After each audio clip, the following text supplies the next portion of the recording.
The recone is done. Time to put on some 4-gauge terminals. Where they at? Where they are? There they are. 4-gauge terminals. And let's test it. XT Audio 15. Although I think the surround is kind of small on this. Here's the inner cap. And I looked on the original, and the original has this hole in it too. I would love to know what that is for. I have no idea. I taped it over. I'm going to epoxy on it.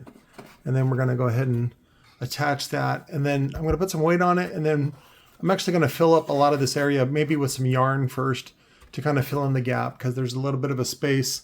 The other thing I was thinking of is maybe cutting it. But sometimes, again, I don't like this about Sundown is that they don't trim down their leads on their spiders. So you should really cut the, here, let me show you. See how I stripped away? I cut that Nomex tape and brought it down to the base. That's where it should be. So, but for some reason, Sundown takes theirs all the way to the top and then they leave it alone and they have a lip like that. And then if you go back to trim it, you cut off the tops of the wires. Yeah, not cool, bro. Okay, we got those all finished. So good layout, still some slack.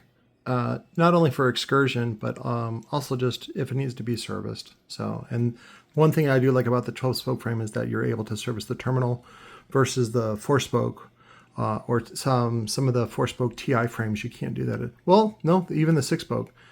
Sometimes it becomes difficult, but I found a vendor that sells this 4-gauge terminal with a really long extension, which is also good to use vertically on the 10-inch TI frame. It's also very handy for that as well because the terminal is so far south of the, I'm losing nuts and bolts. It's so far south of the spider. So, but I wanted to show you that. And then I also wanted to show you that there is a difference. See that? See that difference? One has the wire hole on the upper part. Let me guess, kill that. And then one has the wire hole on the bottom part. So I got 3 out of 4 that were on the upper part, and then I'm like, God damn, I'm gonna have to go find another one. So just be aware, you want to keep those separate. So sometimes you run into those. So, and I'm running on scraps left over from everything getting thrown in the trash. So, but yeah, we're almost done. We just got to do the epoxy and then we'll, oh, I can test it right now. Let me test it. Quite a bit of clipping.